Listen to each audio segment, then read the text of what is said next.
Hello, friends. Welcome in. It's the PHNX Cardinals podcast, your premier Arizona Cardinal podcast. Like and subscribe. Leave us a 5-star. Pick up the all-purpose podcast Greg Dortch t-shirt from the PHNX merchandise locker, because on this fine day, we light it. Light the Dortch. Gregory Dortch, he's back with the Arizona Cardinals. Bo Brack, how we living here on this fine football Thursday? You know, even though it was expected, right? This is an exciting day. You like to see that the team that you root for is keeping good players on its roster. And that's what they've done with Greg Dortch. Of course, he was an exclusive rights guy. So all they really had to do was, turn in the tender, and Greg Dortch was going to remain with the organization. Now, do we agree with, Greg Dortch earning just a little bit more than he did last year on a one-year deal? Probably not. You feel like the guy's kind of, maybe he deserves more than that, but at the same time that you get to see 83 back in the punt and the kick return game, and hopefully he's carved himself out now a solid role in the passing attack. Can I just push back on one small thing? And I know you don't feel this way, but the actually people saying this was expected. No. It was expected when my co-host, among others, asked Monti Ossenfort last week at the NFL Combine, what's the future for Greg Dortch? And he got a glowing endorsement of Greg Dortch. Then it became expected. But here's what I will say. This was a touch and go, it felt like, for the better part of 6 to 8 weeks. Nobody could look you in the eye and definitively say, well, Greg Dortch will be back. They hadn't tendered his deal yet. They had tendered other players' contracts that are in the exact same ballpark as Greg Dortch. So whether or not they were trying to get a new deal done or they were going to let Greg test the market, this wasn't, well, actually, it's been done for a while. You don't know that. Like, until it's done, it's never done. And they did this on the eve of NFL free agency. And while we felt like Greg Dortch, I think, outplayed his money, deserves more. He outplayed Rondell Moore. He is very much the exception to the rule as they look for bigger, more physical receivers. He plays way bigger. I just push back on the notion that Johnny was stopped there in the middle of a good point. Sorry about that. I think our internet was struggling there, but it's not mine. Maybe the audience not caught mine. it. Yes. Got me? No? I got you. Okay. We got Greg Dortch. There you go. We don't actually have Greg Dortch. He's not going to join us like live on the podcast, even though he's a employee of PHNX for the 2023 season in the all-purpose podcast. But yeah, I mean, look, this is you can look at it multiple ways, but the number one way is that the Cardinals kept a good player. Yeah, and they did it in a financially savvy way. Unfortunate to Greg Dortch, because of the time he's accrued as an NFL player doesn't match that of a player that should be able to go out as an unrestricted free agent and test the open market. Greg Dortch, the Arizona Cardinals had the advantage of just, really kind of activating his exclusive rights tender and keeping him at a very team-friendly, just over $1 million price tag. And I think when you look at this organization, like, they're not going to be disrespectful to players. Like, they're going to, I'm sure, have an open line of communication. But at the same time, I don't think and this is like a lot of great organizations do, they're not going to go out of their way and just throw money at players because, that's, what they've earned or what they deserve. Or like, I'm sure that like Greg Dortch wants to continue to get his opportunities at the NFL level. He wants to, he's said it on this very, channel and podcast that he's got a lot of love for Arizona. They gave him his first real opportunity, and he's not going to take, him being kind of held back a year from free agency, slow him down. So, I mean, you can feel bad, but at the same time, be ultimately excited about the Dortch Cardinals relationship continuing.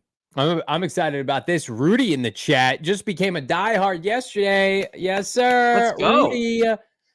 Super excited for the season coming up. Rudy, can't wait to chat with you, my friend, my guy in the PHNX Cardinals Discord. And if you want to be like Rudy, check out our PHNX diehard memberships. Pick up a free hat and or shirt every single year. You're a diehard. Exclusives. We love our diehards. We love all of you. Like this video. It's interesting with Greg Dortch because I feel like not too many players in the NFL are going to make that little money this year, all things considered, to be more productive, important to their team. He's their primary return man, both kick and punt returner. I think he is going to open up the offseason as the slot receiver for the Cardinals. I'm watching highlights of him upwards of the last day and a half or so. It's not like I sensed this was coming, but we may or may not put something on PHNX Cardinals yesterday as Kyler Murray hitting Greg Dortch for a big gain against the Houston Texans. He is so good at what he does underneath. He is the yak king, as we call him around the PHNX Cardinals, PHNX Sports headquarters, that it just feels like, I hope this isn't his last year. We're going to talk about Budda Baker. Is it Budda's last year? I feel like Greg Dortch's best football is yet to come. I feel like, given the opportunity, being a starting slot receiver for this team this year, if he's able to hold on to that, Marvin comes into the fold, Zach Pascal's still around, maybe they sign somebody else, and he plays all 17 games. Like, what's his ceiling?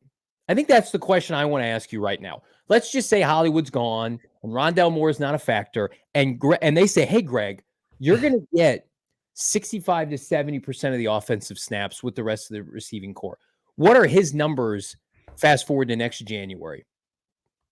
Look, as much as I agree with you, I think that he's an upgrade over Rondale Moore. Like, Rondale Moore, he has the attention of the coaching staff. It's going to be tough for him to hurdle Rondale Moore for the starting slot position. Like, when Greg Dortch got his opportunities, Johnny, it was because Hollywood Brown was not available, and he was playing a role in the offense and running a different route tree, and it wasn't from the slot. It was from, probably the X position for the Cardinals. I don't think he's going to get that true opportunity. But when you say, hey, what's it look like when he plays 75% of the snaps? Like, during the season, I tweeted that out. I mean, when he plays 75% of the snaps on the offensive side of the football, he's as productive as they come. Like, when you give him a decent, target share, he takes advantage of it. Like, the balls, the times he's targeted, and then the balls that he pulls down, and then he turns into, productive gains. I mean, it's undeniable, the impact that Greg Dortch can make when he's given that opportunity. Now, I'm hoping in year 2, under the same coaching staff, like as much positive things as we've said about this coaching staff, they still made the same mistake with Greg Dortch and not believing their eyes of what they were seeing in practice, training camp, and preseason games, where he just continued to produce, where he just produced anywhere and everywhere. He got the chance. So I think that he's going to continue to play that role, and it's going to be up to the coaching staff to give him, whatever they deem, suitable for him in this offense. I'm going to read you some stats. I mean, since he took over for Hollywood Brown, the Houston game in particular, 8 targets, 6 catches, 76 yards. Then 27, 19, 50, 45. He put up 82 yards against Philadelphia, a lot of that after the catch, and then Seattle 14. Yeah. So conservatively, over that stretch, it's about 40 to 45 yards per game as an underneath slot receiver. I mean, you're looking at, I mean, if you span that out over 17 games, it's an 800-yard receiver for the season. I found the tweet from November 20th, and it's over 2 seasons, right? And some scab on Twitter tweeted this out. Arizona Cardinals wide receiver Greg Dortch, when he received 75% of the offensive snaps, 9 catches, 103 yards, 7 catches, 63 yards, 9 receptions, 80 yards, 1 fluky 4 for 15 game, and then 10 catches for 98 yards, and then 6 for 76. He produces. Also, and he's got a rapport with Kyler Murray. If you just watch his highlights, it's like, I'm going to catch a back shoulder fade against Joey Porter Jr. in Pittsburgh. I'm going to go off against the Bears secondary, Jalen Johnson, and make about 3 guys miss in the open field and score a touchdown. I mean, he cooked Philadelphia's secondary. He cooked Houston's secondary. And I'm not saying like build your offense around Greg Dortch. That's, ridiculous. People are saying you guys overrate him because he's part of your podcast. Shut the hell up. That's not what we're doing. But is he worth a third receiver in this offense? He's deserved that unequivocally. And so Jalen Blair, my guy in the chat, saying how is he going to play if Jalen or Xavier Leggett's in the slot? I do think like the only thing that will threaten him underneath is a rookie. If you take Marvin Harrison Jr. and put him on one side and Michael Wilson on the other, and I know you said like he took over for Hollywood, he was playing outside. He can cook in the slot. I think they view him as a slot receiver when they have outside receiver options. I would be disappointed if the Cardinals go 3 receiver and that third receiver is not Trey McBride and it's not 2 tight ends with Higgy Bear. Their best interest in moving the football. Remember 2 years ago with Cliff Kingsbury early in the season when Hopkins was hurt and suspended and you had Hollywood Brown in and out of the lineup?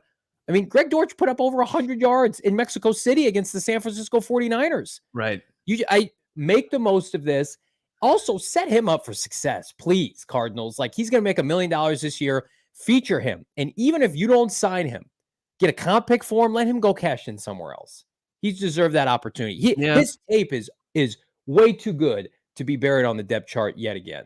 Yeah. I mean, I think we could be guilty of overstating. I mean, I think I like him in his role. And I think, what's his role though? His role was inconsistent last year. Well, it's been inconsistent his entire career, right? And several coaching staffs now are guilty of misutilizing him. But he's rock solid in the return game, kick and punt. And then look, there are going to be I hope there are a lot of mouths to feed. I hope this is a good problem that the Arizona Cardinals have. Like, I hope it's Marvin Harrison as your main X, who's going to receive 8 to 10 targets a game. And then you got Michael Wilson, and then you've got Trey McBride as your tight end. And then you start to kind of figure out everything else behind that. But now you've got options, right? You've got your gadget player in Rondale Moore who you can put in the slot, you can put in the backfield every once in a while. And then you got Greg Dortch who can run every route that is on the any given route tree. I mean, that's just good. He's just a good football player. And that's what this is a sign of. It's the Arizona Cardinals realizing that, seeing an opportunity to keep him on the football team and doing that. Now, is he going to come out and should Kyler Murray give him, 4 to 6 targets a game? I mean, when you got Marvin Harrison Jr. and Michael Wilson and Trey McBride to feed, that's asking a bit much. Well, we know Michael Wilson's missed time. He would tell you that. He's figuring that out. Marvin Harrison Jr., we're going to put on a lot on his plate, assuming he's a Cardinals or rookie. But I agree. Like, you feed the most talented players first. And then, I mean, Greg Dortch, if he's your third or fourth option in the passing game, I'll take that 10 times out of 10. Now, let me pivot and ask you now, does this change your perception of the Cardinals' wide receiving core entering this year? Do you think that Hollywood Brown is less likely now to return? Do you feel like Rondale Moore, I know you just mentioned him as kind of a change of pace, scat back gadget player, if you will, in the backfield. Does it change anything on how you perceive this receiving core here in early March? I mean, I think it just points to where they're going to reshape it, right? And I think it's more signs towards they're going to not be aggressive in free agency, and that they're going to continue to kind of rebuild the position. Yeah. With 4 players right now on the active roster, it's going to be through the draft, and you're going to get your 5th, likely with hopefully the 4th overall selection or the 27th overall selection, depending on what happens with Marvin. And then you kind of you add 2 depth pieces, and that's it. Then you got a wide receiver room. Albert saying, Johnny, if Miami were to draft MHJ and another receiver, it'd be interesting who'd be the odd man out. I mean, the rookies wouldn't. Michael Wilson wouldn't be. Rondale Moore is on the roster guaranteed now. They're not cutting him because at the end of the day, even if Rondale doesn't see snaps at receiver, he's still your primary return man. I think you'd be looking at, number one, I just don't see the value in bringing back Hollywood Brown. Again, I'll eat the crow if we're sitting here next week and he signs a 1-year deal. But even for a 1-year deal, I don't see that value. I don't want to take snaps away from rookies. And then number 2, it's like Rondale Moore. I think a lot of what Rondale Moore can do, Michael Carter Jr. can do underneath. And Marvin Harrison Jr. can go deep. I think they'll wait until after the draft, regardless if they make a move with Rondale or not, because they're not going to outright release him. But Albert, I'm with you. Like they're not going to go small again. Like they went small last year just to see what they had. And the one guy that outperformed, certainly his contract, but his size and stature is Greg Dortch. Greg Dortch breaks tackles seemingly every play. Michael Wilson does that. Like Hollywood Brown's not known for that, and Rondale Moore's not known for that. Go look at Rondale Moore's career yards per catch. It's not great. Now, part of that was a byproduct of how Cliff and company used him. He's catching the ball behind and at the line of scrimmage. I mean, it's just listen. At the end of the day, but Greg Dortch, to his credit, gets going north. He gets going north and south a lot quicker than Rondale does. It's not a knock on Rondale Moore. Greg Dortch is just a better football player. Like Rondale Moore's an NFL player. I think that's more of a testament to Dortch than it is an indictment on Rondale Moore. 100%. I'm going to tell you right now, I'd rather have Greg Dortch at $1 million than Hollywood Brown at $13 million. Yeah, even for 1 year. That's not even close. You can't even you can't even argue that. But I'm not going to be one of those guys like, man, give me 53 Greg Dortches right now. Give me a roster full of Greg Dortches. Because I'm not naive to it. I want a 6'4" If we had Greg Dortch rushing the passer, we'd be Super Bowl champs. You put his heart in any of these guys' bodies, and you got a player. You got a football player. Christopher saying, I can't remember the last time Dortch dropped a ball. Yep. And on top of that, he gets lit up where other guys would leave the field, go to the blue medical, like he's just back in the next play. I mean, just a good football player. Can never have enough of those. Bo. Chauncey or Chauncey Brown, $4.99. A little interesting nugget here. According to Josina Anderson, Brian Burns might be traded for only a third-round pick. Man, Carolina, can I just say before we take the Cardinals side of this, Carolina might legitimately be the worst franchise of all time. They had an offer from the Rams 2 years ago. It was like 2 1s and a 2 and a player for Brian Burns, and they were like, nope. And then they traded DJ Moore and they took Bryce Young, and it was a disaster. And now they're going to sell Brian Burns for 30 cents on the dollar. Good Lord. They're the blockbuster video of the NFL when Netflix said, hey, 150 mil, we'll just call it a day. And they said, nah, we're good. It's like, okay, well, all your stores are going to close. Enjoy that. Check out these VHS tapes. We are going to get, you want to get in that conversation later or now? Because let's talk about it right now. Let's talk about Brian Burns right now. Well, that's we got our guy Damon, who's he's locked and loaded. Oh my goodness, gorgeous! Look at this. This is a quote from Josina Anderson. This is a report she put it out on her Twitter. Said, "Quote: I've heard some league sources say that third round compensation is fair for Burns if acquiring a team is also giving him a long term deal, but that asking for 1+ as far as a first round pick is definitely too much for them and teams around the league." That's from Josina Anderson.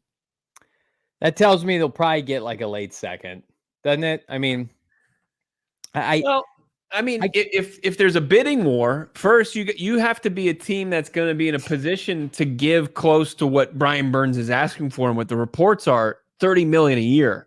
And the production hasn't been there, by the way. That's something we kind of overscore or underscore when we talk about Brian. Like Brian Burns is a exciting talent.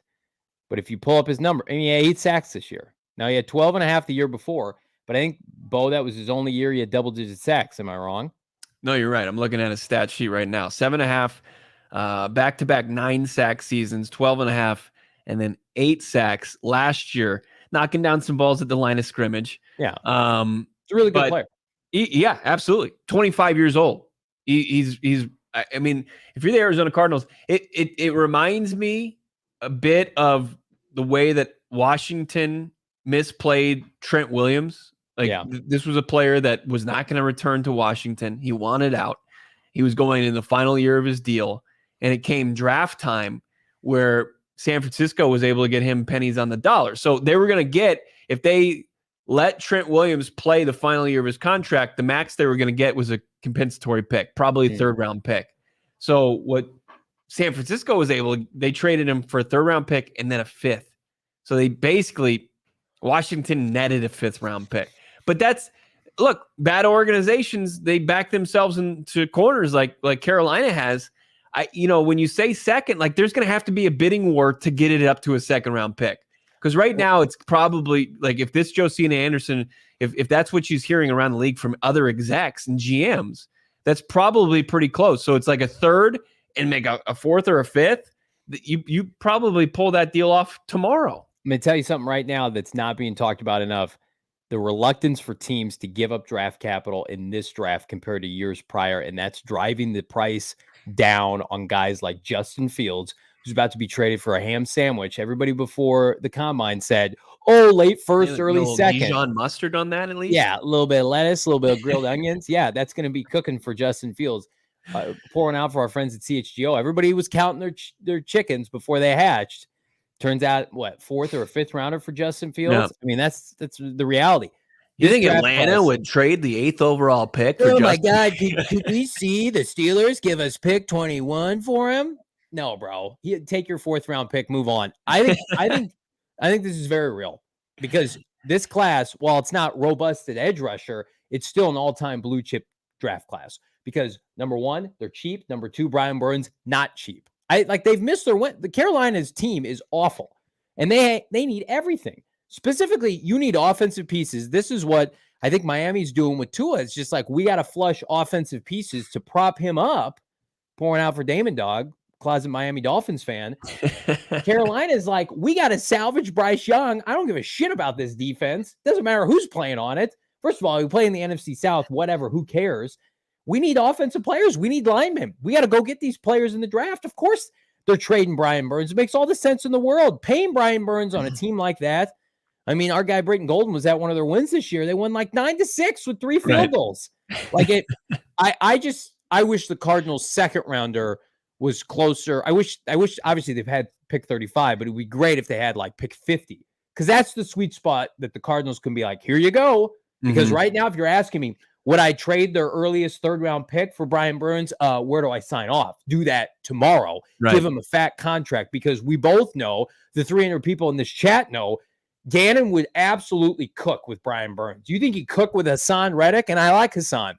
Brian Burns would be 13, 14, 15 sacks per year with Jonathan Gannon and Nick Rollis. You can't count your chips that's part of it. Right. And that's part of it, right? I mean, when you've got, this is why you load up on draft capital. I know that you want to get a little stingy with it when you're staring down all these pretty prospects, but when you have a surplus, if I may, of picks and 3rd round picks, you're Monti Ossenfort and you're just flipping it to whoever the new GM and the Carolina Panthers is while he's sitting on the streets, asking for change. You just say, here's a 3rd and we've got 2 5ths. Keep the change, you filthy animal. And then you take Brian Burns, you extend him, and you sign him to a huge contract, and then he's a fixture of your rebuilt defense going forward. I absolutely agree with it. I also am curious, what does a closeted Dolphins fan look like? Does Damon Dog go home and put on his Dan Marino jersey in his apartment, and that's it? Yes, that's exactly what it is. It's kind of exactly what I do. I mean, listen. Can we get creative with Carolina here? I'm not giving you pick 35. You're not getting pick 35. Don't ask for it. Don't talk to me about it. I mean, it's almost a first. Let me ask you this, though. Would you do this? Pick swap. Take their 33rd overall pick. You give them 27. Okay? Switching spots, switching lanes, 6 picks, and you kick them like the late 3rd, which is the Houston 3rd, which is like pick 90.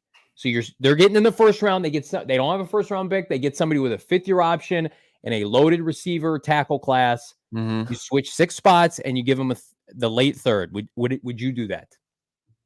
No, because I don't think they have the leverage. So maybe would you even switch the 1st and the 2nd and give them a later pick, or you don't even like including the 1st round? Yeah, I just don't think you mess with it, especially when you're going to be taking on and signing Burns to such a huge extension. Because you would assume that you're looking tackle in that spot, right? So you want that 5th year option because in 4 years, you're going to have to pay that tackle, hopefully, a lot of money. I'd still feel pretty confident. I get what you're saying, but I'm looking at, is it worth it? Like to get that pass rusher? I think so, but I don't think that's what the market's going to be. I don't think Carolina's going to have close to that type of an offer. You give any of our 3rds. You give any of the Cardinals 3rd. Yeah. Yeah, that'd be. I think it's going to be the conversation starts with a third, and whatever you can give them a value in this year's draft that they could use, because you give them a future, fifth or whatever, and what's the return, the ROI on that? It like a future third, always around later. Yeah, it's a round later, so it's like a fourth.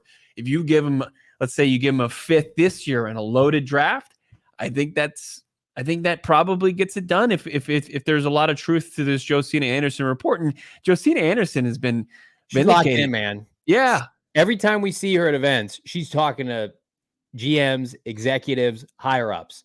She works her ass off. So she's not just putting that out there, like, because she's going to take heat from Panther fans saying, "Oh, he's worth more than that. Oh, we're going to get a first." No, this is what the market's dictating. He was worth more than that 2 years ago, Carolina, when you wet the bed. Now you have a terrible owner and you have to pay him. And congratulations on the 20 sacks in 2 years that he got for him when your team was terrible. Back-to-back top 5 picks.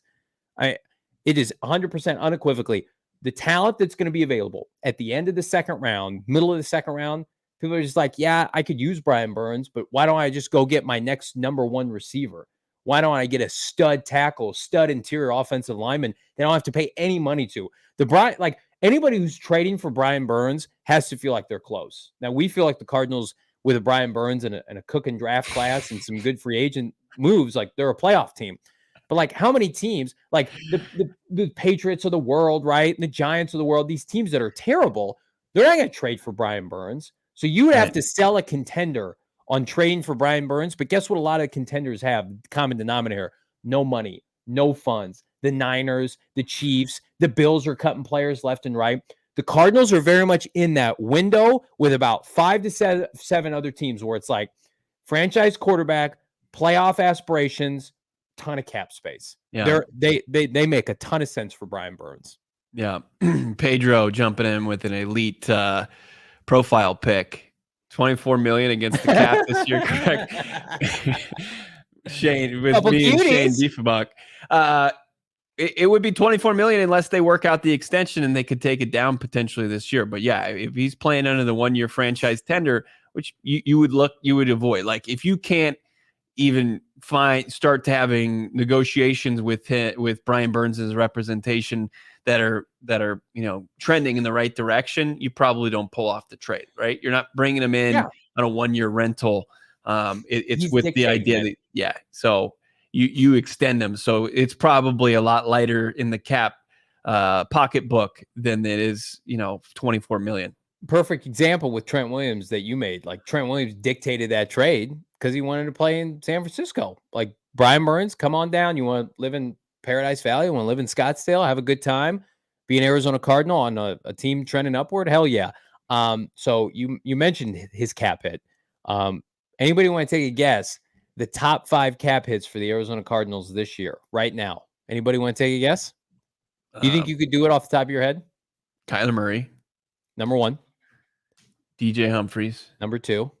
Budda Baker. Number 3. Paris Johnson? No.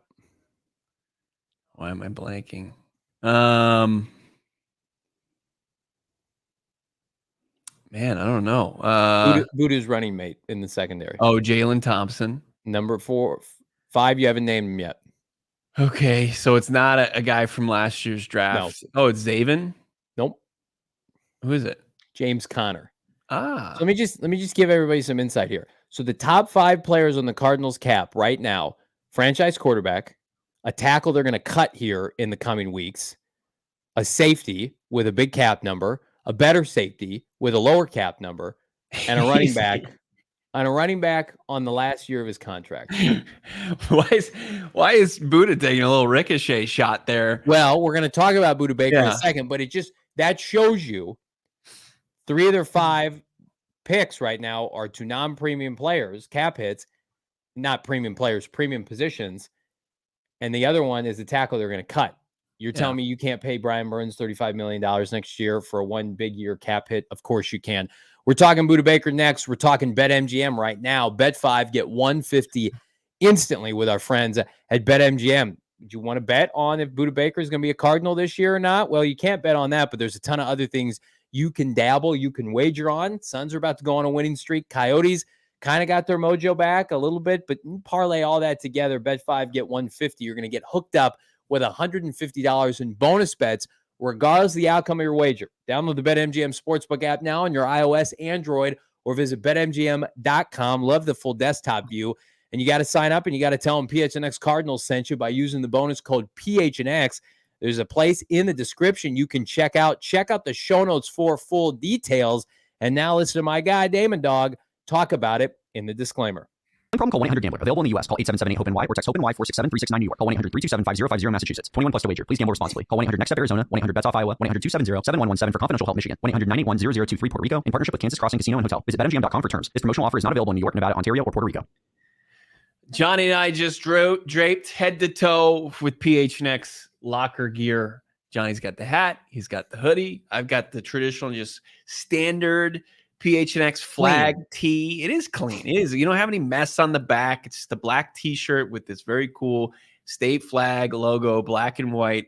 It's awesome. You can get a free shirt, free hat of your choice, becoming a diehard each and every year from the PHNX locker at renewal. Of course, you can access all diehard level content. You won't have any trouble navigating the website. You won't run into paywalls. No, you'll get just access to the entire thing, especially get access to that members only Discord. Right now, things are happening. There's action in the Discord that you're missing out on. You get 20% off all events, 20% off all merch, ad-free website experience, exclusive members only merchandise, physical diehard card that you're going to want to show off. You're just going to accidentally throw it on the ground. Like, oh, I dropped that. Oh, that's my diehard membership card. Yes, I'm a PHNX diehard. Have you ever heard of it? Yeah, you're going to want to join this exclusive this club, hang out with us beyond show hours. Saw in the chat, was it Jessica that said she got her tickets to the draft party? Boom. Get in the draft party right now. It's the lowest price it's going to be all draft season. Get in there, Gila River casinos. You're not going to want to miss out on what's going down. What's going to be a pivotal moment in Arizona Cardinals history. We're going to celebrate the Arizona Cardinals bringing in at least 2 new premier players. The PHNX Cardinals draft party at Gila River Resorts and Casinos.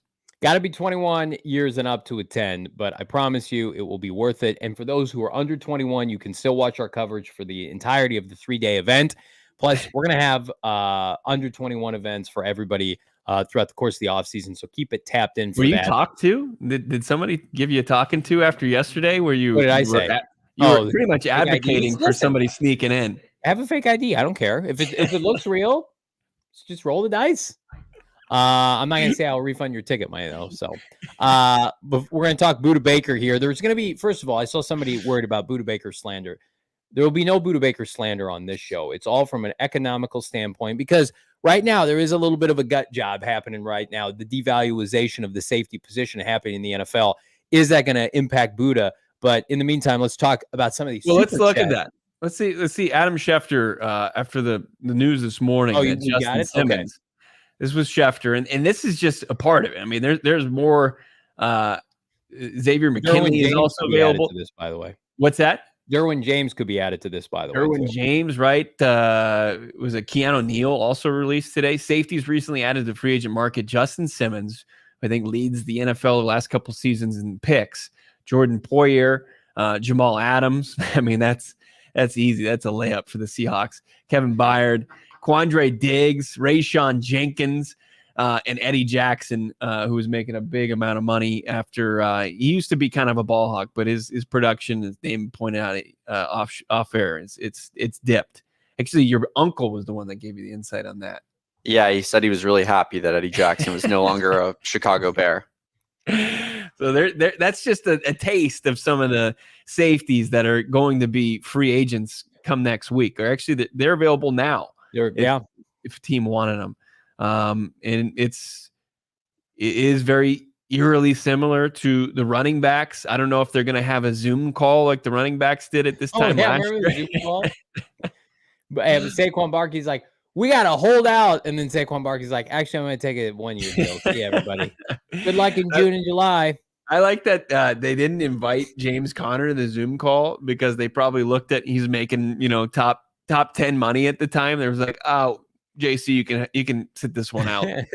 He's like, I'm on a bad team. They just need me here to tote the rock. If you're going to be a running back, be on a bad team because they have no choice but to pay you.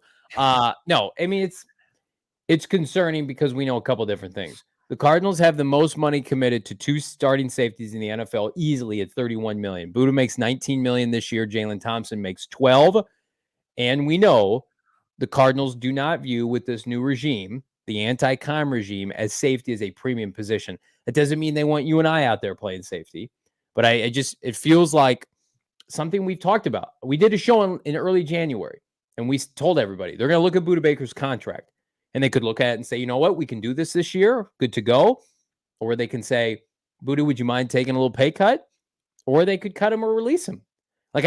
For everybody who's like, they can't do that. I mean, Justin Simmons getting released today is just a huge eye opener for how these teams may be devaluing the position. And it does not help Budda Baker. And again, I said this and you scoffed at it. Jalen Thompson played better than Budda Baker last year. And he makes $7 million less money. And he's about 3 years younger.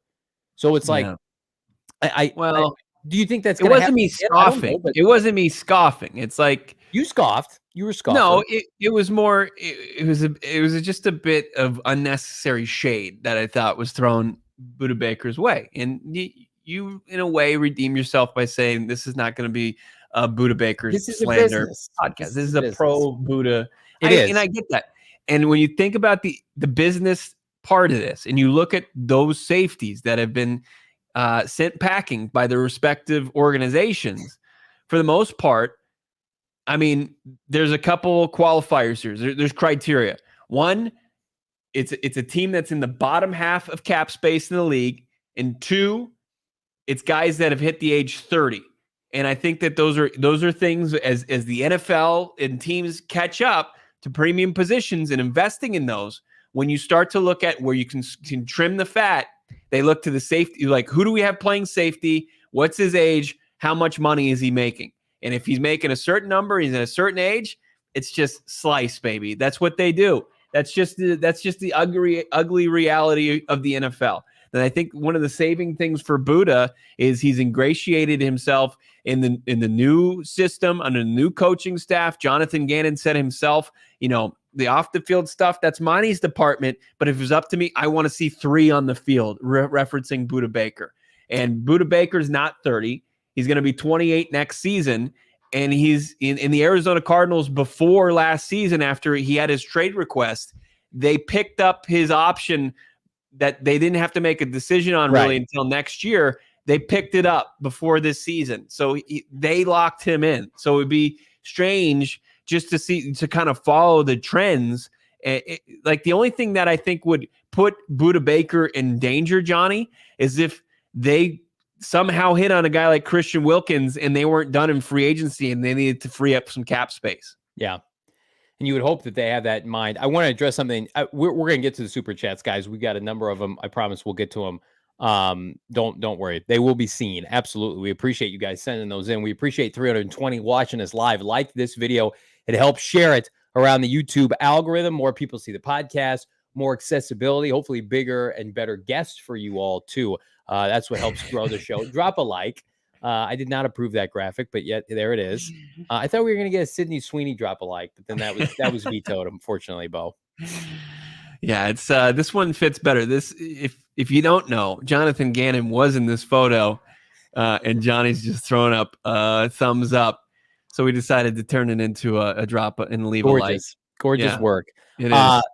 Budda Baker. That's the greatest day of your life. I think, outside of marrying your wife and your kids being born. It's up there. Top 10 for sure. Those feel debatable. They are. That day, we'll have to do a behind the scenes on that, how that day transpired.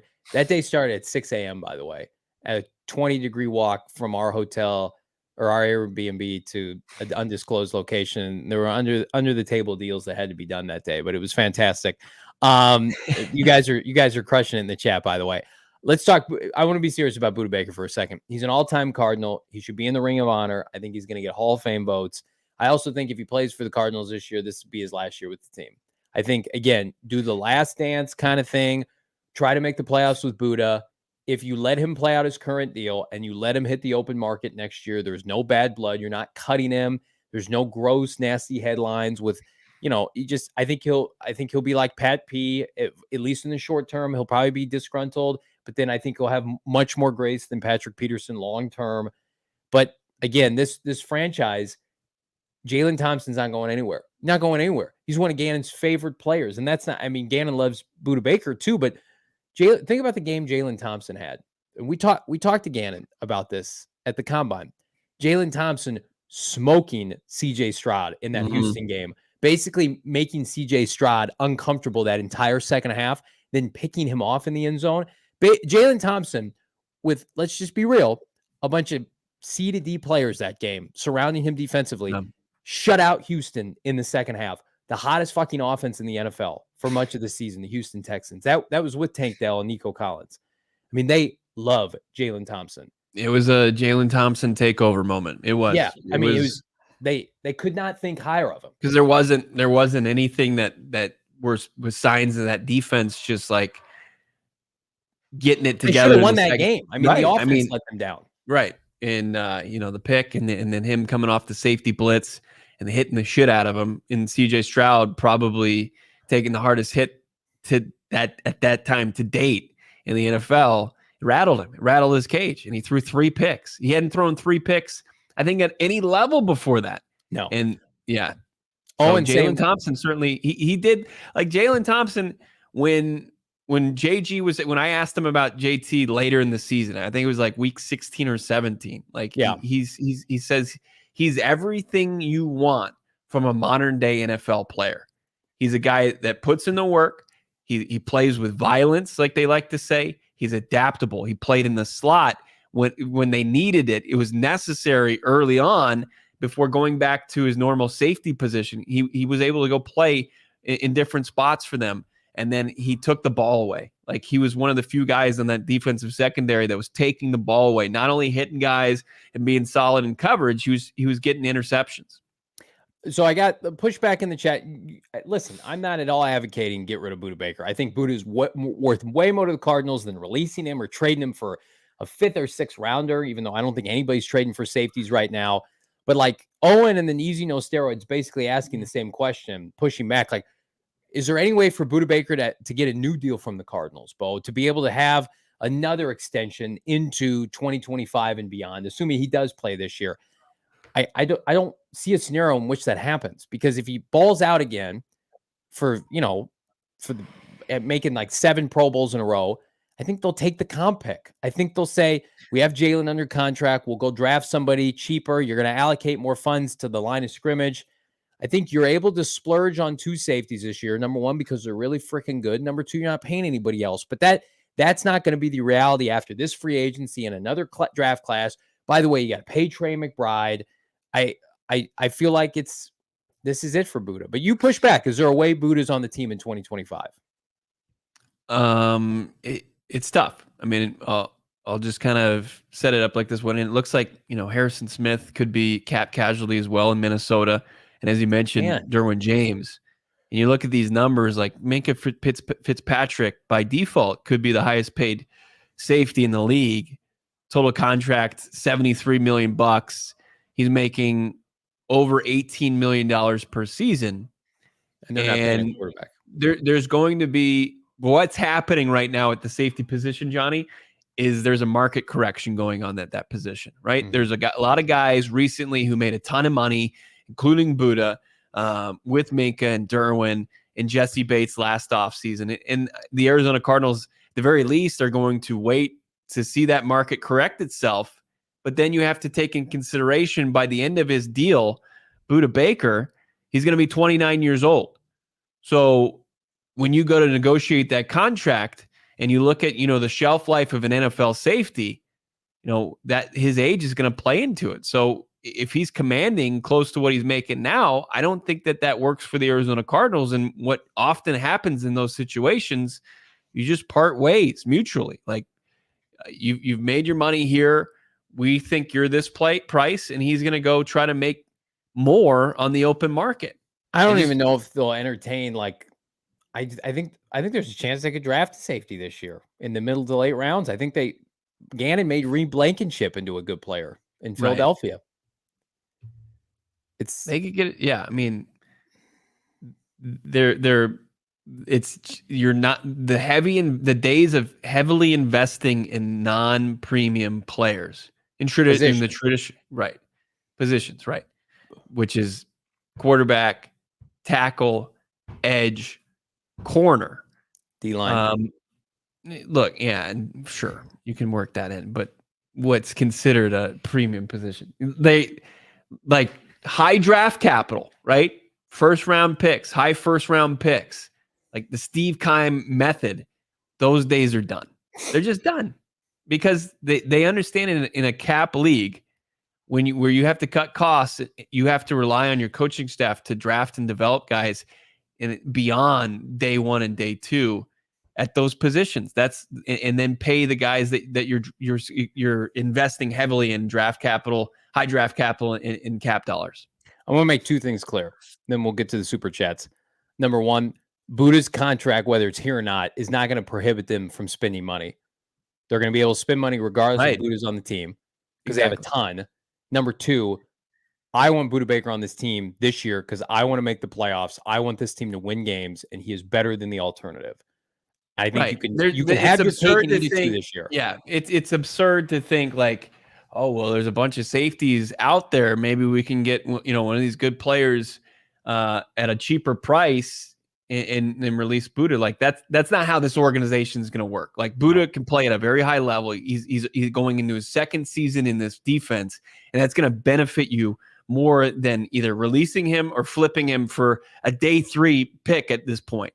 Because the teams around the league are seeing the safety position and they've already devalued it. And they're gonna say, well, we're not gonna give up a day 2 pick for a safety when we can just go out to the free agent wire and sign a guy for half the money that Budda's gonna make. It just makes sense for the Cardinals and Budda Baker to move forward through 2023-24 at the status quo. Somebody in the chat saying, what if you lose Budda? Where's the leadership coming from next year?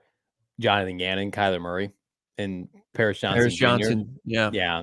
Marvin Harrison Jr. The guys you're bringing in right now. And that's a testament to Budda because for a long time it was only Budda and like 1 to 2 guys. So Cardinals need to get more leaders like Budda Baker in their locker room. Let's get some of these super chats. You guys have been super patient. Trevor, $2. Light the Dortch. Light it, baby. Covered it at the top of the show. Greg Dortch is back. Arizona Cardinals. Feel good about watching. Number 83. Kick ass, take names this fall. Thank you so much, Trevor, for that super chat. How about Owen, our guy, $5? Man, I saw this today. Thoughts on Lance Zierlein draft, which has us passing on Marvin in favor of Neighbors.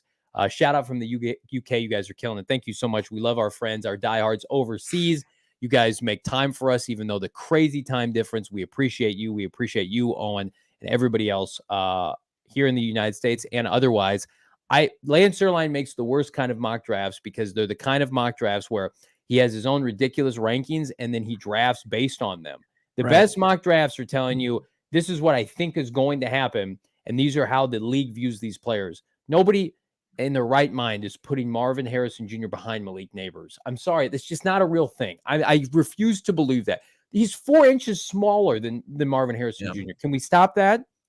It's like, hey man, I love that you did all the film study on this, and like you have every right to believe what you want, but that's not how most of the league view it. Like there might be. How many teams do you think have Malik Neighbors ranked ahead of Marvin? Daniel Jeremiah has him 3rd behind Rome Odunze. So I would imagine, and he talks to everybody in the NFL, and his rankings, yes, are based on his scouting report, but they're influenced by the league, by the flipping league. I like Malik Neighbors. 2 is 2, I think. Max? Probably, Panthers are probably one of them. The bad teams, Panthers and the Giants. And this is like where we have to go after Justin Fields. I like Malik Neighbors. If he was on the Cardinals, I think that would be awesome. He's 6 foot. Marvin Harrison Jr. is 6'4". He's a bigger, faster, stronger player. You're not taking Malik Neighbors over Marvin Harrison. Stop. It's a special kind of arrogance. It really is. That's what it is. Because he's like, I'm sitting behind my keyboard and I'm saying that I am smarter than everybody by doing this. Because if he's wrong, nobody cares if he's wrong, and if he's right, he'll stand up and pound the table. Deuce, $5. Look how smart I am. Look how smart I am. Like, cool, you're doing something that's never going to happen. Way to go. Never. Way to waste their time. Deuce, $5 super chat. Thank you so much, Deuce. Ultimate friend of the program. When K1 scrambles, I see Dortch being the only one that looks for the first and reads K1's eyes at the same time. Other wide receivers, not so much. He is special. He is one of the undersized players the Cardinals have had during the Keim era, Bo, where it was like Rondale Moore and Andy Isabella go backwards from the line, or from the first down marker. Dortch always gets that extra yard to get the first down. Yeah, it's that football intuition that you want, right? That you never saw with a player like Isaiah Simmons or some of those wide receivers, guys that, especially at the wide receiver spot, can find open grass and then make themselves visible to their quarterbacks. And that's easier said than done, but it's a great point by Deuce. Richard checking in, $4.99. You talk about ultimate friend of the program. So is Richard. What if we draft Joe Alt? What does that do for Greg Dortch? I mean, as far as where he is on the wide receiver depth chart, I got to assume that's what the question is. Yeah, for sure. Look, one thing, it solidifies the offensive line for the next half decade with Paris Johnson Jr. and Joe Alt. But as far as, I think it impacts Greg Dortch very little. I mean, it's going to be pretty telling. I would doubt that they're going to be aggressive in free agency at wide receiver, but if they are, that would probably be a bit of an indication that they might be looking at the tackle position and a trade down in the draft. But I still don't think that the organization is they like Greg Dortch for his role. I just don't think they envision his role being, taking over Hollywood at the X. I think that they're going to look like Monti Ossenfort and Drew Petzing have a type, and it's just a little bit bigger than Greg Dortch. Terrence, $5 super chat. Very kind. Really love this podcast. Watch it daily. Thank you for the great content daily. Thank you so much, Terrence. We're very fortunate and blessed to be able to do this, mostly because of all of you. We get to hang out, and outside of seeing my wife and kids, is the best part of my day. So thank you all. Like this video, by the way. We're trying to get this video to 400 likes, and we'll be in good shape if that happens. We'll be in good shape every day as a member of the Inner Circle with our friends at Circle K, Bo Brack. It's America's thirst stop. I'm a member of the Inner Circle. You and Damon, of course, are. Michael Wilson, also a member of the Inner Circle. And what that can get you on top of saving a bunch of money. How about saving 25 cents per gallon in your first 5 fill-ups? Gas has never been cheaper. There's a Circle K right by my house. I save money every time I go because after those first 5 fill-ups, Bo and Damon, I save 3 cents per gallon every single day. So again, if you're not part of the Inner Circle, you're paying more money. Why would you do that? Don't. Plus, every 6 free selection on things like pizza, coffee, ice cold fountain drinks, and more. So you go in, if it's your 6 Polar Pop, if your 6 piece of pizza, coffee, whatever, it's on the house. And I don't know about you, I need coffee every day, multiple times a day. I also need the Inner Circle, baby, for free by downloading the Circle K app. Terms and conditions apply at participating locations. Visit CircleK.com for more details, Bo. Circle K is the top spot you can find yourself some Arizona lottery tickets. They've got an unbelievable promotion going on right now that involves our great state of Arizona and can help you win $50,000 to $1 million, $50,000 to $1 million cash and travel prizes. Check out the new promotion called Arizona Adventure. My God, there are 3 ways to play and win big. One, you just buy one of the 3 tickets that have 3 iconic landscapes: Picacho Peak, Monument Valley, and Camelback Mountain. You just scratch those off like any old scratcher. You can win $50,000 with that. Or you can check in on geolocated adventures at 10 destinations across the state, from Flagstaff to my beloved Yuma, down to Tucson, here in Phoenix. So many destinations and coordinates. You can check in on the website, or you can enter tickets online for a chance to win $1 million cash in Arizona travel prizes. Check out azadventure.com for more information, how you can take an adventure for a chance to win $1 million in cash in Arizona travel prizes. I'm going to be honest with you. Johnny asked about 400 likes. GM Saul Bookman came in here and he mouthed to me, said 400 or else. So that's what we got to get it done. Yeah. I mean, basically saying if we don't get the 400, it could be the end of this podcast. No pressure on you guys. Listen, next week's gonna be crazy. Free agency, emergency pods, real tangible signings for the first time in 3 years. It's the first time Bo and I have been able to do this show together where the team's actually looking to add significant talent. And this week right here, We're trying to get the podcast in front of as many people as we can ahead of next week. And we need your guys' help. We need you to like this video. We need you to drop a comment because the party never stops with PHNX Cardinals. The Super Chat's apparently never stopping today. Bo Brock. Mark, $20. Another friend of the program in the UK. I got to visit the UK at this rate. UK diehard here. Thank you so much, Mark. We appreciate you, my guy, part of the diehard family. Don't often get to catch the show live. Loving the content. Pumped to see Monty cook this offseason. You asked JG about Monty cooking. Buck and I are excited. You know Gannon's excited. Yeah, big thank you to Mark and all our friends over in the UK. And we also got Owen checking in as well again.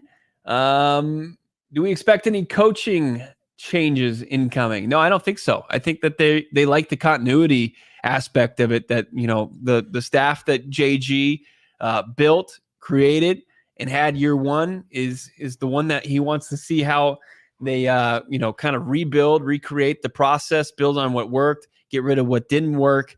It's a talented crew. And I think that with the success of the Arizona Cardinals, you're going to see, sometimes the ugly side of success where other teams are going to want to get your coaches. Now, off a 4-13 season, there weren't a lot of people checking in on the staff. I mean, Gannon did say his phone was blowing up on Black Monday when he was, about some of his staff, but he was able to retain everybody. And they're poised for, just like the players, a big second year. How many likes are we up to, Damon Dog? I want to drop a scoop, but I want to make sure we're at the appropriate amount of likes for this show. Wait, not that I'm fishing for likes. Podcast prepared to tell the audience. What do we got, Damon Dog? Give me 1 second. We got to be at 300 likes. I'll give you a little mini scoop on the coaching staff. We're at 128. Not enough. Not enough. I love you all. If we get to 200, I'll drop a mini scoop on the heir apparent to Drew Petzing if Drew Petzing gets a job next year. Oh. I'll tell you right now who they would pick to replace Drew Petzing. Super sticker, Illmatic DJ 24. Thank you so much. $2. Illmatic. Yeah. I'm a $2 super chicken. Yep. $2. I like Harmony right down here. Liking MFs. He needs the scoop. MFer, get the like in there. I don't like swearing at people. There's 355 people in here, and I'm sure 100. We've got 130. I like all of you. If I could like all of you, I would do it. Let's talk about this. We're almost 50 away. We gotta get to 50. I'll drop a nugget here. Let's talk about Daniel Jeremiah. We brought him up. Pause. We brought him up. His top 50 prospects was updated, and Joe Alt is no longer offensive tackle number 1. Bo Brock. I mentioned Malik Neighbors not being OT2, being OT2, or no. Roma Dunzi is OT2. Malik Neighbors is OT3. Wide receiver 2. Yes. I'm all over the place. I'm flustered over these likes. The pursuit of likes has got me off. Fuaga is now OT1. Fuaga. How about that? What do you make of that? Just a mountain of a man. And as you said, I mean, Daniel Jeremiah takes what his eyes tell him as far as his own personal scouting, a guy that comes from an NFL front office and scouting department, who's made his way up as to be the premier, NFL expert, NFL draft expert analyst. And he marries it with what the intel he's receiving around the league. And that's pretty wild that Fuaga has jumped Joe Alt. Now, I mean, not to Dana. She's saying he's always been her number 1 tackle. Nice. I like that. But you've got guys like Olu Fashanu, who it was a 2-guy race before draft season. It was, oh man, maybe Olu is better than Joe Alt. And then Olu comes out and he's got, baby doll hands. And you've got Joe Alt, who's putting up, he's measuring. It's impressive. And he runs for what a tackle should be, a 5'1", 5'2". But then you're looking at him, move side to side, and you're wanting to see more. But Fuaga has just been steady. He's a right tackle, though, right? Is this a guy that the league views can play either side of the offensive line? I think so. I mean, they would play him at left tackle. They play Joe Alt at left tackle.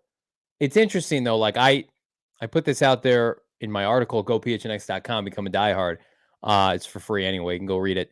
And I said, if you trade down, those are the 2 targets. And people push back and say, what about Olu Fashanu? I think this is a little bit of an indictment of Olu Fashanu. I think he's still going to go in the top 20, but I don't think Olu Fashanu, unless the Cardinals really trade down, is going to be an option for the Cardinals. I think Fuaga and I think Joe Alt are the trade down targets. I don't think they're going to be in the Malik Neighbors, Roma Dunze sweepstakes. We've talked about that. Yeah. I mean, is that what your opinion is? Because it does feel like with the way this team is situated, like how high is too high for one of these 2 tackles? I feel like if they traded down with the Giants at 6, they'd feel comfortable taking either tackle, just whomever they prefer. Yeah. Yeah. I mean, I still think Alt is the guy, and you look at the performance at the combine, from he just projects as a more of a sure thing prospect than Fuaga, but you have to like that a guy is solidifying himself beyond Alt, and that there is, options if you were to hover around, just inside the top 10, outside the top 10, kind of like they did last year, because you've seen it happen in real time. But yeah, I think the Arizona Cardinals got a haul. That's a qualifier there. Got a haul for 4, and then they brought home Fuaga, and they were able to kind of just parlay that into just an abundance of picks, maybe an extra pick in day 1 or 2. That would be huge for this team. How much would it take for you to drop and pass on Marvin Harrison Jr. to take one of these tackles? Because let's just assume you trade down to a point where you're going to get your top tackle. Let's say you love Joe Alt. I know you don't want to do it. Neither do I. But for the sake, because there are a lot of people out there that, respectfully to Marvin Harrison Jr., would rather trade down and take a tackle. And I'm not telling you that's wrong. Listen, the Cardinals are going to entertain that. I still end up believing they're going to take MHJ. What would it take for you to go from 4 to 6 to take your top tackle? The Giants want to come up and take a quarterback, whomever. I mean, a future first, obviously a pick swap between 4 and 6. A 1 next year? Yeah. That's what I said. Yeah, a future 1. And then maybe throw in this year's second. If it's the Giants, they've got 2 2s. Yeah, so you'd have to get one of their 2s this year, and I'm with you. I think you'd have to have their 1 next year. You'd have to have a 2-year, parlay of, we're going to have 2 1s this year, we're going to have 2 1s next year. And you just keep, as your buddy Jody Ayler said, friend of the program, you just keep rolling that puppy over. It would be tough because everybody would compare the tackle, whether it's Fuaga or Joe Alt, to Marvin Harrison Jr. And they would compare whomever you got at receiver. People try to compare Paris Johnson Jr. to Will Hernandez. I'm sorry, Will Anderson Jr. It's like, well, I think Paris Johnson Jr. was the best rookie tackle, and I think I would rather have a left tackle. And you have to consider what they got in return. And that's not when they're having these debates. I would do that trade again. I know there are people out there in the market that would say it set Monti Ossenfort in the Arizona Cardinals front office to do whatever they want in this draft. Yeah, I think I like Will Anderson Jr. He's not in the same stratosphere as a prospect as Marvin Harrison Jr. Like we found that out at the combine last year when people told us to our face, like the Cardinals don't think he's a blue chip prospect, not even generation, like a blue chipper. Like Joe Alt's a blue chipper, Malik Neighbors is a blue chipper, and they told, like, they would have taken. I know there's pushback on this. They would have taken Paris Johnson Jr. at 3rd overall, and people would have lost their minds, but they thought that was the best plan. I'd be curious to see like what Dallas Turner would have looked like in last year's draft. Because I know he's a little bit under what Will Anderson was, but he was quicker. And Will Anderson, probably the TFL stats were a little bit higher, and sack numbers were a little bit higher. But if you swap them out, if you switch them, does Will Anderson crack the top 10 in this draft? Probably. I think Dallas Turner is kind of knocking on it. Like, but where would he kind of fall in place last year's draft? But what did we argue with Will? It was like, what's his ceiling? Right. Because his floor was like what he did last year. Disruptor, pressures, 8 to 10 sacks, good player. But like, is he ever going to be the best pass rusher in the league? You take him 3rd overall, you want him in a very distinguished, finite group of players. Did somebody promise this? Oh, for sure. I don't think if we get to 200 likes that we get a promo code. I don't have it. You think anybody gives me bonus codes or promo codes to hand out to the merchandise locker? I appreciate the sentiment. I wish. It's just I've a got some old scoop. T-shirts I'll give you from PHNX. Always known to hand out some of his clothes. Owen, keeping it coming here. Another $10 super chat. UK fans need some love. There's a lot of us. Absolutely. It takes a lot of passion to choose back and support a losing team and not the obvious Chiefs, Eagles, etc. Get over here for a live show. I would love that. If somebody would fit the bill for that, we would definitely go. And maybe we will make that happen. If they ever play a game in Germany this year. Yeah. It'd be pretty wild. I mean, I know that's it's a different country. It's the same place, according to Bo. We were not in the place right there, right? For social studies, but yeah. United Kingdom, gorgeous. Europe, gorgeous. Would love to go. Would love to do a show there. Football. Listen, the Cardinals, this is not a knock on this fan, but we need all the fans we can get. We want more fans. We want more people, eyeballs on this group. So thank you so much, Owen. That's so kind. We appreciate you. We appreciate our friend Picking Spreads, friend of the program.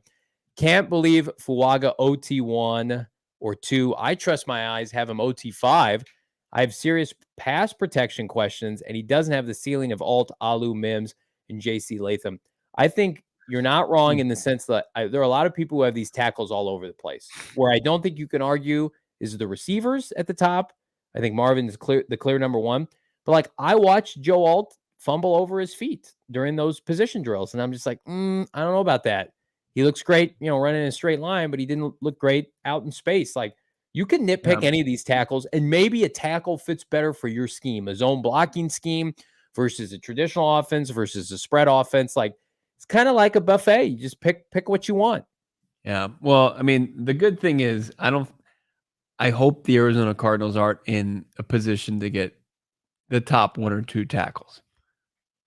I hope that they pick fourth, they stick and pick, and they take a wide receiver out of Ohio State, and then they're looking at tackle 4, 5, 6, down at 27, or in a trade up, in a mini trade up. That's just that's my dream. But we have to entertain it, and I want to entertain it because people say like I'm too invested with Marvin Harrison Jr. becoming a Cardinal, and I'm lose my sanity if they don't get him. Like I understand that there's a 5 to 10% chance that they don't get him, whether it's through New England or they trade back. What if a team comes to Monti Ossenfort and they said, we love JJ McCarthy so much. We feel like everybody's dumb and we think he's better than Drake May and Jaden Daniels. And we have to get him.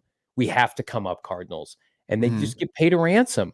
I don't even Ossenfort's going to have to say, you know what? We love Marvin, but it's going to expedite this rebuild. It's going to save all of our jobs long term. How does it expedite the rebuild?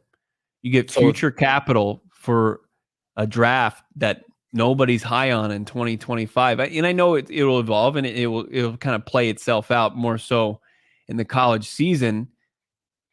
But like this draft is the one you want the picks for.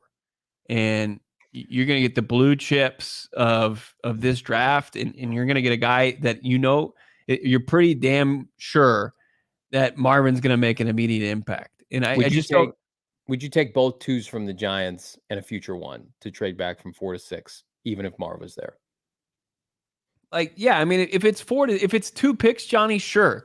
But if we're talking about getting up with the Denver Broncos or the Las Vegas Raiders, where you're getting out of top 10 caliber players, like that's where I think you should absolutely hesitate. Like I can see like where you trade down and you solidify the offensive line for the future. I get that, but if you trade down and you take yourself out of almost, and I know not all these guys are surefire prospects, but you take them out. And you're taking a player with more question marks than the previous tier. I think that you're doing yourself a disservice for one, enduring what you have to do with your own pick, a 4-13 season, and then what you did the previous offseason in draft, where you pass on players that are going to be solid pros for the benefit of future assets. At some point, you have to cash those in, because then we're gonna be posed like this is gonna be each and every year. You're gonna be posed with, would you rather it now, or would you rather cash in Would you rather later? Let's just keep moving a little bit. Easy, steroids saying a bird in the hand, baby, a bird in the hand. Absolutely. I mean, I do think, what if you got both Giants 2s? So you had 3 2s and 3 3s, and you got a 1 next year. I mean, you'd have to consider that. And I'm the biggest Marvin Harrison Jr. stan there is. You would also have to make it work. Sound like it. What's that? So, I'm sorry. What'd you say, Kimosabi? Yeah, I said that. I said that maybe you're not the biggest Marvin Harrison Jr. stan. Maybe you're a poser. That's rude. You're being rude now. $5 super chat. CG, $5. If we don't land MHJ, see, we're just talking about this. Is just Cardinal therapy. Do you see us going DT or left tackle, then doubling down on a receiver in the middle rounds like Rice and Leggett? I think you have to go receiver regardless. I want to double dip in this class. Bo and Damon know that. But especially if you don't get Marvin Harrison Jr., one of your early picks has to be a receiver, and then one of your day 2 picks has to be a receiver. Unequivocally. You have to double your chances. No, I mean, if we don't go MHJ, I think they go tackle. Right. Offensive tackle, left tackle.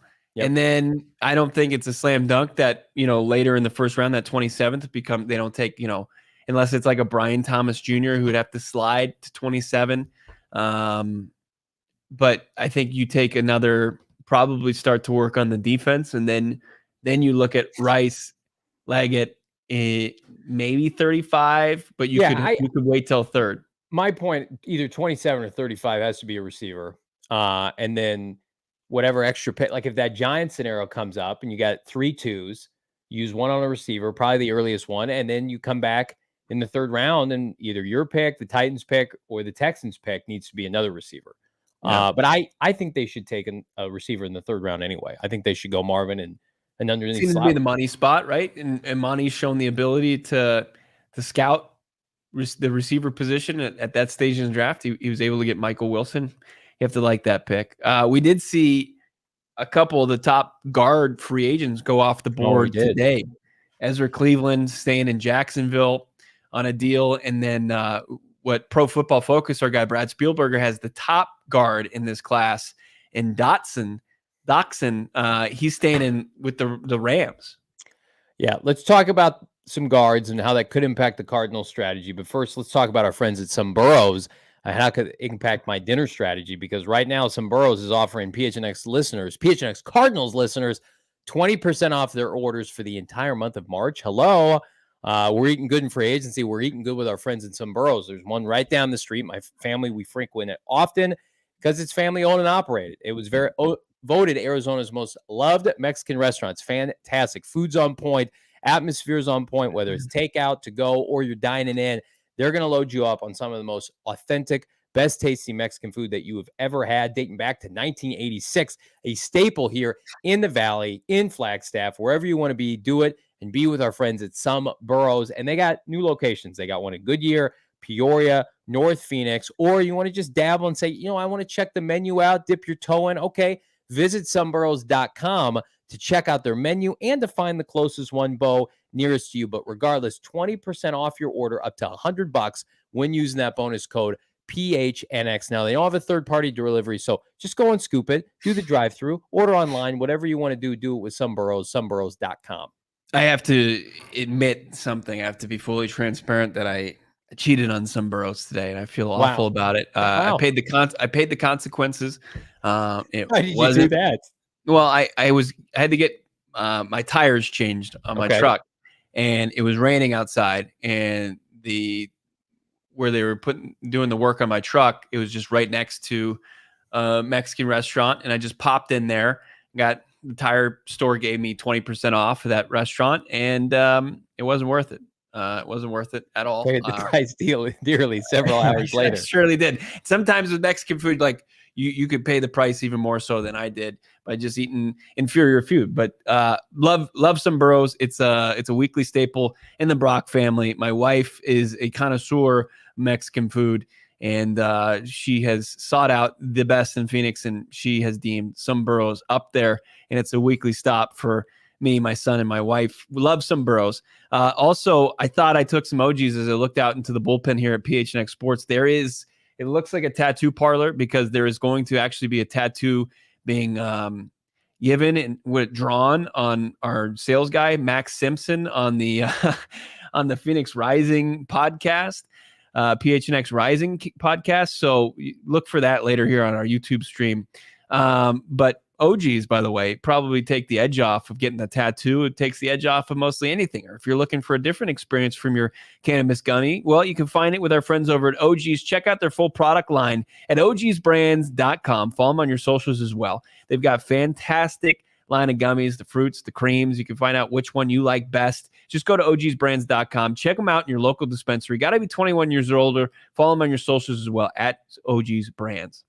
A lot of good stuff in the chat. The guard market picking up today, Bo, as you alluded to. Ezra Cleveland re-signed with the Jaguars. He's not an option now for Bo's wish list, as he detailed yesterday on the podcast. And then Dotson in Los Angeles got a nice contract. So do you think this skews the Cardinals market, or do you feel like this is still a sandbox the Cardinals are going to play in? I think if you're Robert Hunt, you're just kind of sitting there like, ooh, let's go. I mean, there's a lot of cheese going to those guys this week. I heard somebody say $20 million per year potentially for Robert Hunt. That's pretty rich. Yeah, that I think that would price the Cardinals out. I don't know about that. $20 million for a left guard? We'll see. I say no. We'll see. I know. Come on, dude. You're not giving. That's tackle money. But you're not paying tackles any money. By the time you would have to pay Paris or Joe Alt or J.C. Latham or Mims, those guys are going to be off your books. Who are you paying on your offensive line? Froholt's making no money. Will Hernandez is making no money. If they think Robert Hunt's a top 3 guard in the NFL that could change the perception of their offensive line, you do that deal. They're not paying anybody. I don't give them an out. Don't give them an out. You don't pay a guard $20 million per season. That's spitting in Kyler Murray's face. You don't want to protect your quarterback. No, that's not saying, hey, I'm just gonna put a turnstile there. We're not just gonna put a traffic cone at left guard. I mean, $20 million. I'd rather them go in the draft and get a guy then.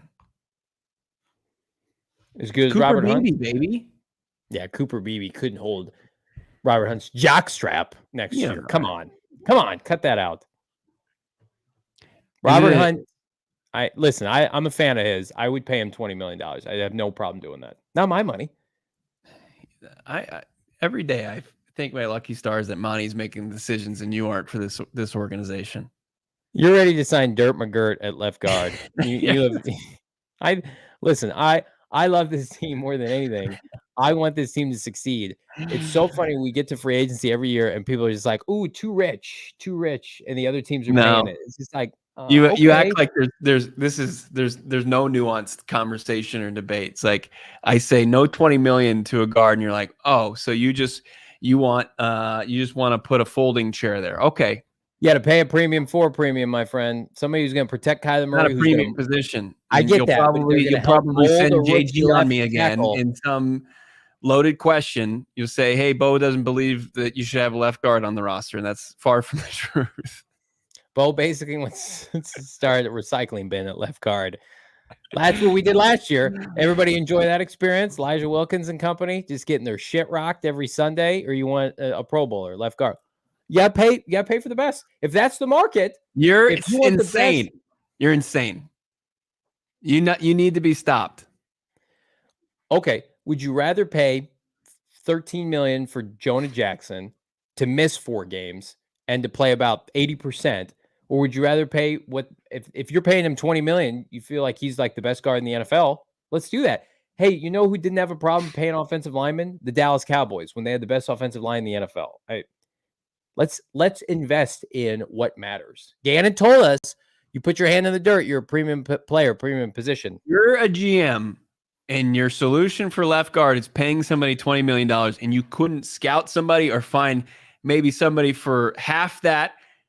I mean, Dotson signed a 3 or $48 million contract. So, like, he was what PFF had the top guard on the board, and we're gonna just go throw money at Robert Hunt. Dotson. We got Dotson here. Yeah. Name that movie. You don't know it. Who can name that movie? You guys are the best. Guard market robust. We assumed it would be because it was deep and loaded and it's cooking. And we're going to be cooking all next week as we discuss the breaking Chase guide at Jurassic Park, baby, as we talk about the Cardinals' impending free agent class. Is that where he's at lunch? He gets Newman's the canister. Yeah. And they're doing the thing with the shaving cream, and he's got the dinosaur stuff, and Dotson's like, don't tell anybody I'm here. He's like, Dotson, we got Dotson here. That's very reminiscent of how having lunch with you is. Fun fact, one of the best pieces of content that went on our Twitter page that got zero traction, which is a shame. Former producer Emma, the year I thought they were going to take Johan Dotson, I had Keim's head on Wayne Knight's body saying, Dotson, we got Dotson here. And he's sitting there with Johan Dotson. And it was a work of flipping art. And it got no run on social media. First off, it's Johan Dotson. Johan Dotson. Johan. Wayne Knight, Steve Keim. Could you tell the difference, maybe? No. Just call him by his name, Newman. Owen, $5 super chat. We're spending money in free agency and front landing. I missed the rest of that. While their deals, we got money to spend to help speed up the rebuild. Money we trust. That's right. I have no issue spending on the offensive line, no matter the position. I would rather spend $20 million on a guard than You're insane. Corner. Stop. We've hit crazy hour here. Tell us about Damon says we got to go, but tell us about Phoenix Raceway. Yeah, I mean, Phoenix Raceway, you're just days away. It feels like hours away. Actually, yeah, that's true. Tomorrow, the 3 days of action out there at Phoenix Raceway begin. The best-in-class fan experience meets racing's toughest drivers starting tomorrow, March 8th, and it continues through Sunday, March 10th, culminating in, of course, the Phoenix Raceway's Shriners Children's 500. Don't miss this as NASCAR returns to Phoenix, the first of 2 races during the NASCAR season. If you're a diehard racing fan or just simply looking for a fantastic day out in the sun, this event promises to be fun for everyone with live entertainment, that fan hospitality, great concessions, everything you're looking for from a sporting event. It's right here in the Valley of the Sun. Go check them out at Phoenix Raceway, that immersive infield experience. Get your general admission tickets right now, phoenixraceway.com. Becoming diehard, go PHNX.com. So much good stuff coming down the pipeline at Go PHNX. We didn't even talk about Jalen Johnson got extended today. How can that skew the He just was never an option, right? I mean, the Bears have made it pretty clear he was staying in some way. Give him credit. They're adding talent. And you know what? If you're pivoting off of Justin Fields and you're not paying Caleb Williams anything, you got to re-sign Jalen Johnson. Yeah. Like, Bears are Eberflus has to win games. They're not in the business. That's why they re-signed Sweat. They traded for him. I think, like, you can hate the Bears. I love CHGO Bears, but you hate the Chicago Bears. They're trying to win games next year. Their roster is going to be better than people think. They're going to have number 1 overall pick playing quarterback. I like this from Easy No Steroids. Johan from Switzerland. Johan Dotson, the yodeler via Switzerland, Penn State via Switzerland. That's no doubt. That's where Johan Dotson calls home. It's a soft J. I've screwed up so many names today.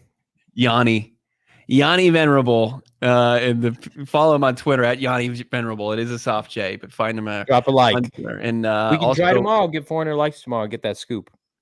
We damn near made it today. I'm looking at it approaching 200, but okay. Here's what we'll do. If we get to 400 post show, we'll do it tomorrow. Yeah, and here's what I want to ask of the crew right now. There are 300 plus people in there.